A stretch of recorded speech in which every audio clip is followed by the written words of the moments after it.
Switzerland से दादागिरी करके भी ये पैसा ला सकते हैं। स्विट्जरलैंड है कितना बड़ा देश, छोटा सा, आर्मी उसके पास नहीं, एयरफोर्स उसके पास नहीं, नेवल फोर्स उसके पास नहीं, पुलिस उसके पास नहीं। थोड़ा अगर हम टाइट कर दें 1 मिनट में दे देंगे वो सारा पैसा। तो इसलिए दादागिरी करके भी ला सकते हैं, कानून से भी ला सकते हैं, संसद की मदद से ला सकते हैं, सुप्रीम कोर्ट की मदद से ला सकते हैं। रास्ते बहुत हैं, पैसा ये लाना है 110 लाख करोड़। फिर आप बोलेंगे इसका करना क्या है? करना क्या है? देश का विकास करना है, जो नहीं हुआ 62 साल में। तो 110 लाख करोड़ में क्या क्या हो जाएगा, छोटी छोटी कुछ बातें बताता हूं। हिंदुस्तान में 6,38,365 गांव हैं। हर गांव में 100 उद्योग हम लगाएं, 100 उद्योग हर गांव में। इसको ध्यान से सुनिएगा, 1 नहीं, 2 नहीं, 3 नहीं, 100 उद्योग हर गांव में लगाएं तो मात्र 10 लाख करोड़ का खर्च होगा। और हमारे पास 110 लाख करोड़ है। आप बोलेंगे कौन कौन से 100 उद्योग? हमारे भारत में 2 लाख से ज्यादा गांव हैं जहां कपास पैदा होता है। जहां कपास पैदा होता है वहां सूत बन सकता है, जहां सूत बन सकता है वहां खादी वस्त्र बन सकता है। तो खादी वस्त्र निर्माण का उद्योग हर देश के, माने भारत देश के 2 लाख गांव में चल सकता है। और उनमें जो खादी बनेगी वो सब हम भारतवासी खरीद कर उसका उपयोग कर सकते हैं। अभी भारत में 1% लोग खादी खरीदते हैं। अगर 100% लोग खादी खरीदें तो 2 लाख गांव में बनने वाली सारी खादी बिक जाएगी और 15 करोड़ भारतवासियों को उससे रोजगार मिल जाएगा। आप बोलेंगे हम खादी क्यों खरीदें? खादी इसलिए खरीदिए कि उसका उत्पादन करने वाला शेतकरी जो कपास उत्पन्न करता है। खादी इसलिए खरीदिए कि कपास उत्पन्न होने से सूत बनता है, सूत बनने से कपड़ा बनता है। वो कपड़ा आप खरीदेंगे तो पैसा किसी शेतकरी के घर में जाता है। आप ये मानते हैं कि विदर्भ के शेतकरी आत्महत्या ना करें तो उसका एक ही रास्ता है कि आप खादी खरीदें, क्योंकि विदर्भ में सबसे ज्यादा कपास पैदा होती है और कपास पैदा करने वाला ही शेतकरी सबसे ज्यादा आत्महत्या करता है, क्योंकि कपास का भाव नहीं मिलता। भाव क्यों नहीं मिलता? क्योंकि कपास के बने हुए खादी की बिक्री नहीं है। और बिक्री क्यों नहीं है? क्योंकि आप टेरिलीन, टेरिकॉट, शिफॉन, जॉर्जेट पहनते। ये टेरिलीन, टेरिकॉट, शिफॉन और जॉर्जेट आप खरीदेंगे, सारा पैसा धीरूभाई अंबानी के खाते में जाता है। करोड़पति को 10 करोड़पति आप बना रहे हैं, 10 करोड़पति को अबजपति बना रहे हैं। क्या आप सेवा कर रहे हैं देश की? कोई भी सिंथेटिक कपड़ा आप खरीद रहे हैं, पैसा अंबानी बंधुओं को ही मिलेगा। और अंबानी बंधुओं की 1 मिनट की इनकम 20,000 रुपए है। आप उस 20,000 को और 30,000 बना रहे हैं। क्या सेवा कर रहे हैं देश? जो भूखा मर रहा है शेतकरी, उसकी सेवा करिए, उसके घर में पैसा दीजिए। और उसकी सेवा करने का एक ही रास्ता आपके पास है कि आप खादी खरीदिए। और खादी इसलिए खरीदिए कि खादी महात्मा गांधी ने पहनी, खादी लोकमान्य बाल गंगाधर तिलक ने पहनी, खादी इस देश में भगत सिंह ने पहनी, खादी इस देश में चंद्रशेखर आज़ाद ने पहनी, खादी इस देश के क्रांतिकारियों का कपड़ा है, खादी इस देश के क्रांतिवीरों का कपड़ा है। मैंने एक दिन सोचा कि 1-1, 2-2 कपड़े भी खादी के खरीदने लगे हम। हमारी तौलिया, हमारा रूमाल, हमारा एक कुर्ता, एक पजामा, ऐसे ही थोड़े थोड़े कपड़े खरीदने लगे तो करोड़ों मीटर खादी बिक सकती है इस देश में। और 2 लाख गाँव में उद्योगों की स्थापना हो सकती है। दूसरा एक उद्योग इस देश में हर गांव में हो सकता है, वो क्या है? भारत में लगभग 1,75,000 गांव हैं जहां गन्ना पैदा होता है, ऊस पैदा होता है। और उस ऊस से हम गुड़ बना सकते हैं और वो गुड़ हम सभी इस्तेमाल कर सकते हैं। तो आप बोलेंगे साखर का क्या करें? साखर का एक्सपोर्ट करो, गुड़ का इस्तेमाल खुद करो। साखर खाने में अच्छी नहीं है, गुड़ सबसे अच्छा है। साखर और गुड़ का अंतर बता देता हूं 1 ही मिनट में। आप खाना खाइए, मान लीजिए आप 400 ग्राम खाना खाते हैं एक बार में, इससे ज़्यादा कोई खा नहीं पाता। 400 ग्राम खाना खाया और 10 ग्राम गुड़ खा लिया आपने भोजन के बाद, तो 400 ग्राम खाने को वो 10 ग्राम गुड़ पूरा हजम करा देगा, पचा देगा। इतनी ताकत 10 ग्राम गुड़ में है। और अब इसका उल्टा बता देता हूं। आपने 400 ग्राम खाना खाया और उसके पीछे से 1 चम्मच साखर आपने खाई, तो 1 चम्मच साखर को पचाने में वो 400 ग्राम भोजन की पूरी ऊर्जा खर्च हो जाएगी, फिर भी वो पचेगी नहीं आपको। इतना अंतर है साखर और गुड़ में। इसलिए खाना है तो गुड़ खाइए, साखर बंद करिए।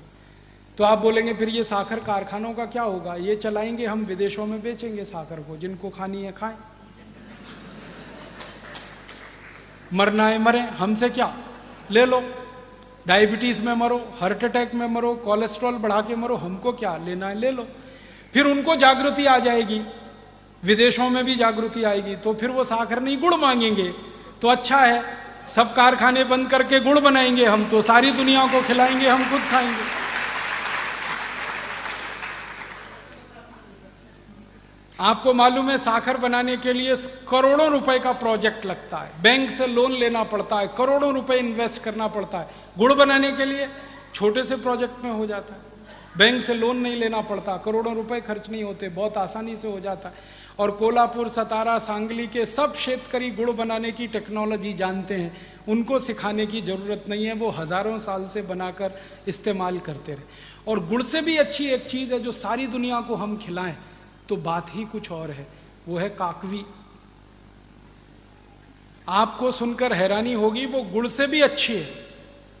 गुड़ तो अच्छा है ही, लेकिन वैज्ञानिकों ने जो रिसर्च करके दिया वो बताया काकवी गुड़ से भी 100 गुना अच्छी। और काकवी बनाना तो सिर्फ शेतकरी जानता है, इसका माने टेक्नोलॉजी उसके हाथ। हम अगर उसको प्रमोशन करें, गांव गांव में जहां भी ऊस उत्पन्न हो रहा है वहां काकवी बने, बोतल में बंद करके अच्छी पैकिंग करके सारी दुनिया में बिके, लोग खरीदने को तैयार, क्योंकि उनको वो क्वालिटी की कोई चीज मिलती नहीं, हम दे सकते हैं।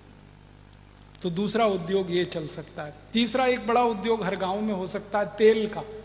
हमको मूंगफली का तेल चाहिए, शेंगा का तेल चाहिए, तिल का तेल चाहिए, सरसों का तेल चाहिए, और ये सब शेंगा तिल गांव में उत्पन्न होता है। 2 लाख गांव हैं जहां शेंगा होता है, जहां तिल होता है, जहां सरसों होती है। हर जगह तेल निकल सकता है गांव में। बिजली नहीं है तो भी तेल निकल सकता है। तेल निकालने का वो पहले एक छोटा सा कोलू चलता था बैल की मदद से, वो अभी फिर चल सकता है। और उसका निकाला हुआ तेल दुनिया में सर्वश्रेष्ठ है। आप जानते हैं क्यों?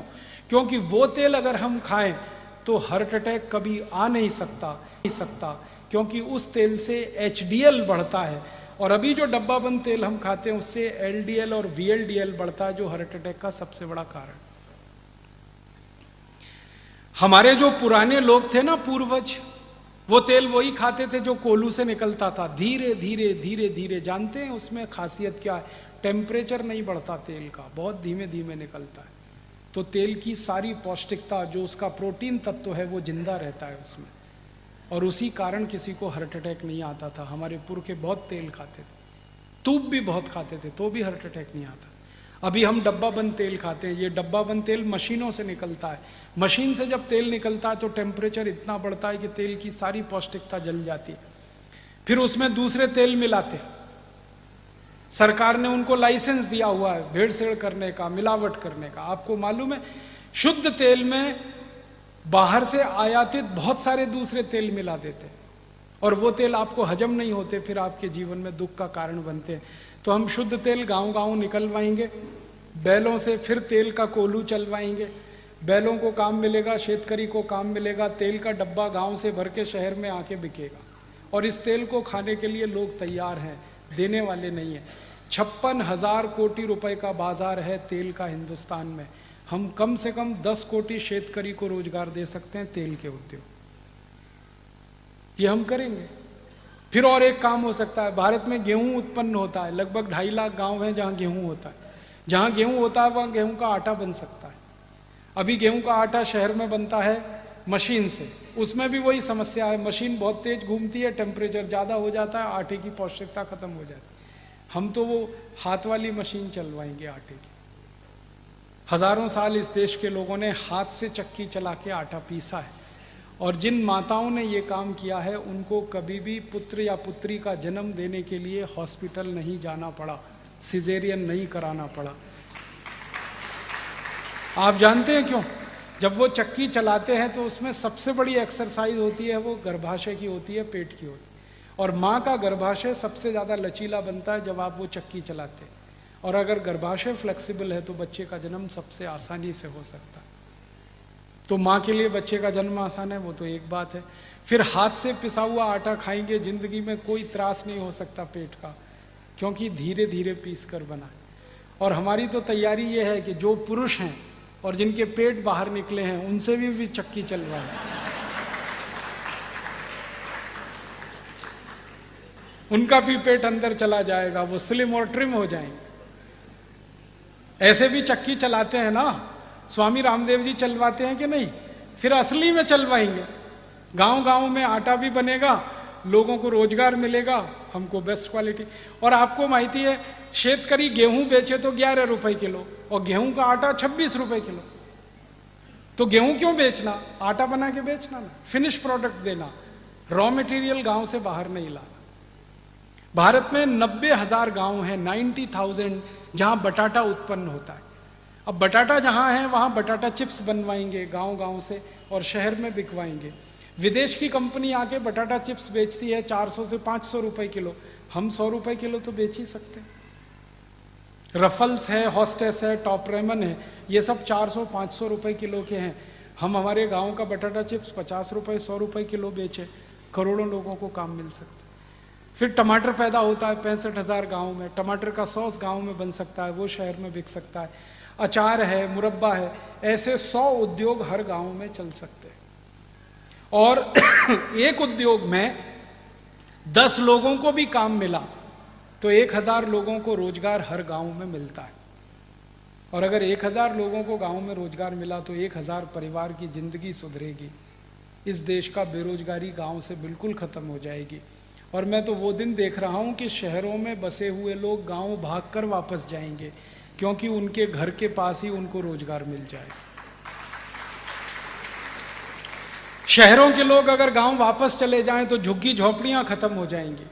मुंबई की धारावी जो झुग्गी झोंपड़ी है वो हमारे मुंह पर तमाचे की तरह से, वो इसलिए है कि गांव में रोजगार नहीं है तो मुंबई जाके उनको रोजगार ढूंढना पड़ता है। जब गांव में काम मिलेगा तो कोई झुग्गी झोंपड़ी में क्यों रहने शहर में जाए। ऐसी व्यवस्था हम बनाना चाहते हैं और इस पूरी व्यवस्था को बनाने में मात्र 10 लाख करोड़ का खर्चा है और हमारे पास 110 लाख करोड़ है। फिर बचेगा पैसा 100 लाख करोड़, उसका क्या करेंगे, फिर उसके दूसरे काम करेंगे, सड़क बनवाएंगे गांव गांव। फिर उसके बाद बचेगा तो क्या करेंगे, बीज की व्यवस्था करेंगे, इलेक्ट्रिक करंट दिलवाएंगे हर गांव में। भारत के हर गांव में 24 तास इलेक्ट्रिक करंट मिले, उसके लिए 4.5 लाख करोड़ का खर्चा करना आसानी से कर सकते हैं। छोटे छोटे पावर स्टेशन बना सकते हैं, 1 मेगावाट के, 2 मेगावाट के, और 10 गांव को बिजली सप्लाई हो वो एक पावर स्टेशन कर देगा। अभी पावर स्टेशन बहुत बड़े हैं, 1000 मेगावाट के, 1500 मेगावाट के। उनकी समस्या क्या है कि वहाँ जो बिजली उत्पन्न होती है 11,000 वोल्ट की होती है और घर में जो बिजली इस्तेमाल होती है वो 220-240 वोल्ट की होती है। तो 11,000 वोल्ट पे पहले बिजली पैदा करते हैं, फिर उसको स्टेप डाउन करके नीचे नीचे लाके 240 वोल्ट पे कन्वर्ट करते हैं। हजारों यूनिट बिजली फालतू में बर्बाद होती है। हम इस व्यवस्था को बदलना चाहते हैं, 1 यूनिट भी बिजली बर्बाद नहीं होनी चाहिए। क्या करें, छोटे पावर स्टेशन बनाओ, 1 मेगावाट का बनाओ, 2 मेगावाट का बनाओ, तो बिजली ही 240 वोल्ट की पैदा करो, तो स्टेप डाउन करनी ना पड़े। तो घरों में इस्तेमाल करने के लिए बिजली अलग, कारखानों में अलग, रेलवे के लिए अलग, ये 3 स्तर पर हम अलग अलग कर देंगे तो फालतू बिजली खराब नहीं होगी और जितनी बिजली हमने बचाई उतनी उत्पादन हो जाएगी। और 35 से 37% हमारे यहाँ जो ट्रांसमिशन लॉस है ये पूरा हम खत्म कर सकते हैं। छोटे पावर स्टेशन बना के ये काम कर सकते हैं। ये करने के बाद भी पैसे बचेंगे तो हॉस्पिटल बना देंगे, स्कूल बना देंगे, कॉलेज बना देंगे, सब हो जाएगा, गांव में कुछ नहीं बचेगा तो भी हमारे पास 60 लाख करोड़ बचेगा। 50 लाख कोटि में सब काम हो जाएगा। फिर हमें सोचना पड़ेगा अब क्या करें, कुछ करने के लिए नहीं है तो फिर योग करेंगे, प्राणायाम करेंगे, हम सुधरेंगे, उनको सुधारेंगे, अपनी सीट सब स्वर्ग में बुक कराएंगे और क्या करेंगे, फिर यही करेंगे। और 60 लाख कोटि जो बच गया उसको फिक्स डिपॉजिट में रख देंगे भारत माता के नाम से, उसका 10% का ब्याज भी मिला साल का तो 6 लाख कोटि हो गया। उतने पैसे से देश का बजट बना लेंगे, टैक्स लगाने की जरूरत नहीं है, पूरे देश को 0 टैक्स बना लेंगे।